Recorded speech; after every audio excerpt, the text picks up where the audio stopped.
Well, by way of explanation, I fell across a website called The Deep View, and it's all about AI.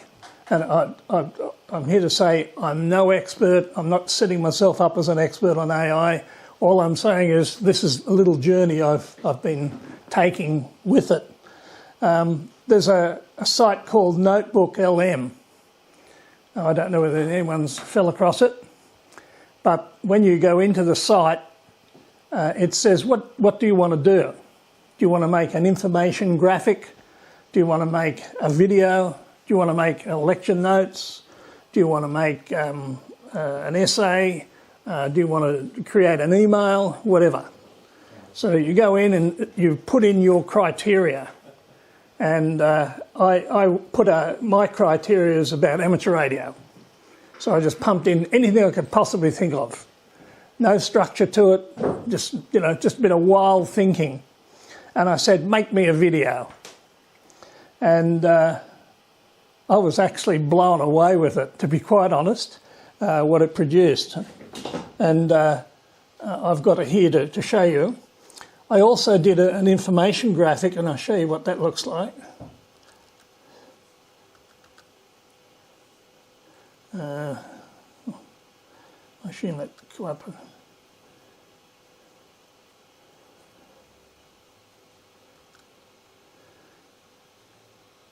So to create this little thing, as you know, I go portable every Friday. I just said, okay, what I want to do is make a little flyer, if you like, and it even gave me the name, Park Ops, your local mini DX expedition. And I put in, that we go to parks and we operate our equipment and we socialise afterwards and we have dipoles and all sorts of things. And that's what it produced for me. It took about probably 11 minutes. I don't know about you, but I think that's really going to do the graphic artist's job totally away. But the beauty of it, what I found was the more detail you can put into it, the better. It really does define.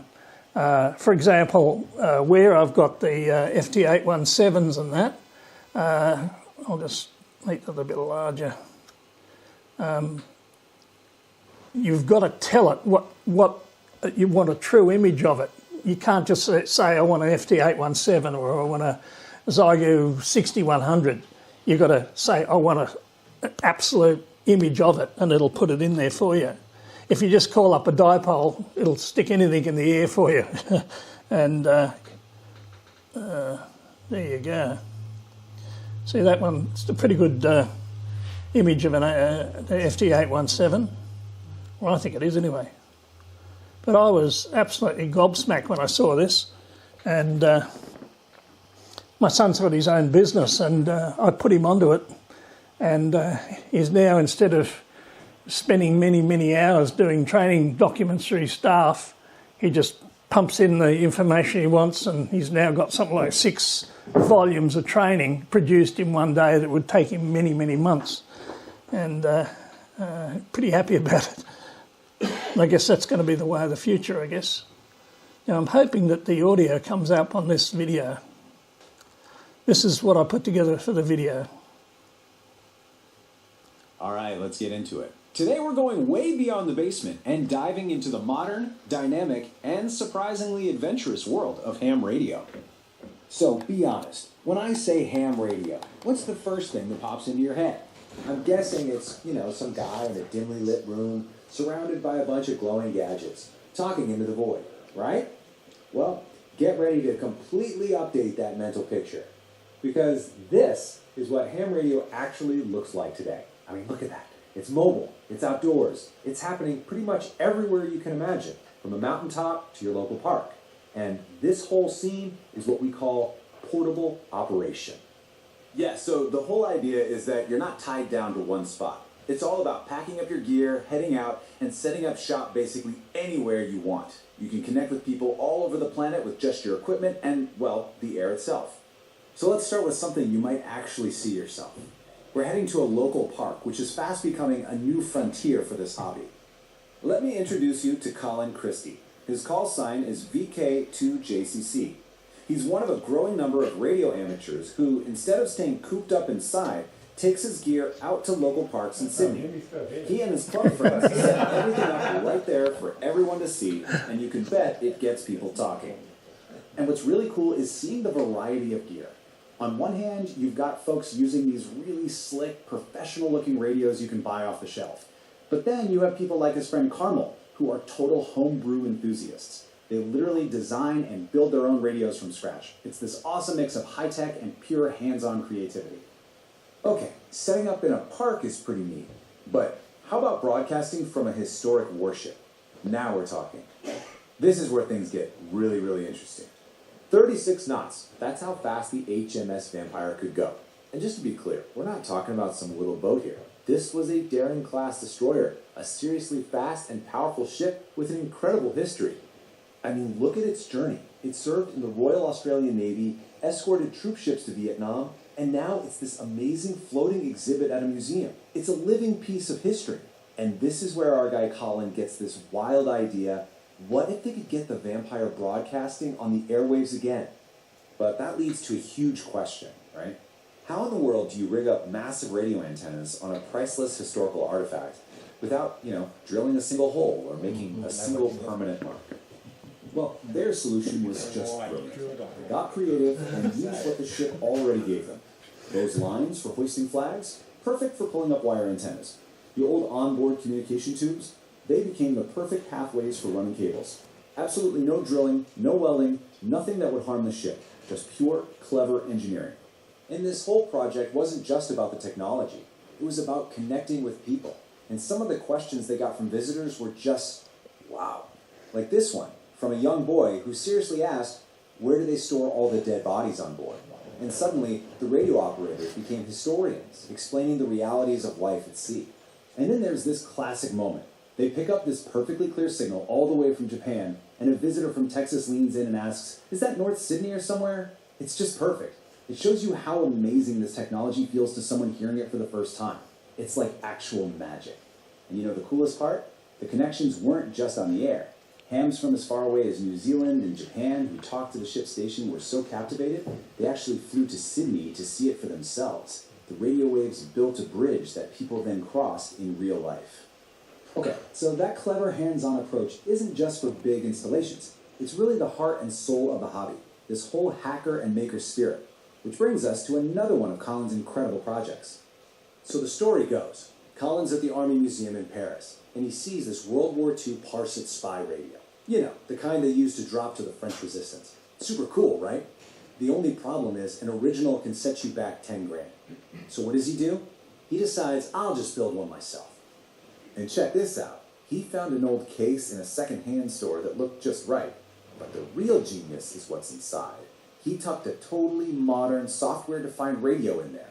So on the outside, it looks like 1940s spy tech, but on the inside, it's all 21st century power. And the whole thing is built from recycled parts. How amazing is that?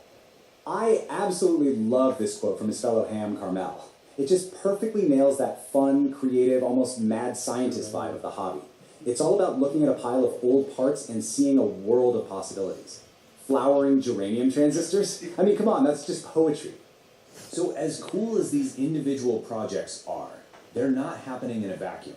They're all part of something much bigger. This isn't just about tinkering. There's a real, tangible purpose to all of this. See, what Colin's doing is part of this huge global movement. There are all these organized programs to get people operating from interesting places. You've got Parks on the Air, or POTA, Summits on the Air, SOTA for the mountain climbers, even Islands on the Air, and the Museum Ships Weekend. It's like a worldwide scavenger hunt using radio waves. And here's the really critical part. This isn't just fun and games. All this practice, setting up in parks, on ships, wherever, it builds and maintains skills that are absolutely essential in an emergency. Think about it. When a disaster hits and the cell towers and internet go down, who can still get a message out? These guys. They can literally be a lifeline. And you can really see the ripple effect of something like the HMS Vampire project. On a local level, you've got dozens of visitors stopping by every single day. Then you've got the national reach, making contact all across Australia. And of course, the global connection. talking to operators in Japan, the UK, New Zealand, you name it. And I think this quote from Colin just sums it all up perfectly. He says, the point is to stop just talking to each other and start communicating with the whole community, to let everyone know that this world exists. It's about breaking down that basement door and sharing the passion with everyone. So I'll just leave you with this to think about. In our hyper-connected world of smartphones and instant messages, what is the value, the magic, in sending your voice around the globe with nothing more than a wire and the air itself? It's a real connection, a kind you just can't get from typing on a screen. Colin, very good. And I was just mucking around. Do Steve Irwin voice? Sorry? Can you make it do the Steve Irwin voice? I'm doing another one, which I've said has to have an Australian voice. And it does sound an Australian voice. Like Hose or, But I was just tinkering. Anything I thought of, I just pumped in. I thought, oh, I'll put my name in. I'll put the vampire in. And it goes away. And on the left-hand side of the software, it starts to show you references. So you can actually pick what references you want. When I did this, there were 55 websites it was looking at, including some of the text that I'd had, some emails that I had to other people. So it drew from the emails, it drew from those 55 websites, and then it took about probably, I suppose, about 15 to 20 minutes to produce it. And I thought, oh, this will be pretty corny, you know. And I pressed the button, I was gobsmacked. I just couldn't believe it. And I thought, imagine if you really set your mind to doing something really good, what sort of benefit you'd get out of it. But as I said, I'm no expert, I'm just playing with the AI. So I'd encourage you, have a look at notebooklm.com. It's brilliant. Cole, so you don't type in any of that text that American gentleman was talking? Nothing. You just put down suggestions? Is that kind of it? Hit the button. But do you arrange the order that he... Nope. Yeah, I think So did you put down a series of bullet points? No. How did you get money out of your brain to know where... All I did is, it says type something. Right. And I put in my name, my call sign. I thought, I'll go to Parks, POTA, Vampire, International Communication, just basic stuff like that. And then you go, enter. so. How much time would it take you to type that stuff in and get it ready to go to the enter key? Well, bearing in mind I'm only playing with it and what have you, 2 minutes? 2 minutes? Yeah. Well, I thought you were going to say half an hour. I've done one for AR New South Wales, which is a little bit more sophisticated, and I'm going to present that to them if they're interested in using that as a promo thing. I've also produced an information graphics for them to promote membership of AR New South Wales, and I've presented that to them. But it's a fun way of playing around, and I'd only wished when I was teaching to have this resource available. If you've been in education, you spend many hours at home and not in front of the students preparing your notes. If I had this sort of stuff, I could have done my year's tutorials in probably a month. Whereas it was almost every second weekend you're doing something, prepping up something and putting your lesson plans together and all that sort of stuff. So it's a piece of cake. Once you've got the topic and you've got the bullet points, I won't use bullet points, the key points, you press that button and away it goes. I used it on the weekend to Did you? design. I use Gemini. Oh yeah. And it's you just throw in as much simple info as you like. Press the go button. 30 seconds later, it's generated an image for you of what you wanted. The other, try this one when you get a chance. It's better than Gemini, and it's better than ChatGPT. ChatGPT is good just to getting data, but it won't give you images. What's this? This is called notebooklm.com. And when you see the interface when you start off, it's very user-friendly. It sort of tells you what you need to do. And on the right-hand side, it has about 15 options of what you can do. It is just mind-boggling, and it's the sort of the first version. So who has funded this? There's got to be a catch somewhere. I'm sure once it catches on, there'll be a subscription. Oh, okay. I'm sure. Yeah, or advertising. Yes. Well, you notice on the end of it, it's got Notebook LM. Spending hundreds of billions and now they're making money out of it. Anyway, I thought you might enjoy that. Where do flowering germanium transistors come from? I don't know.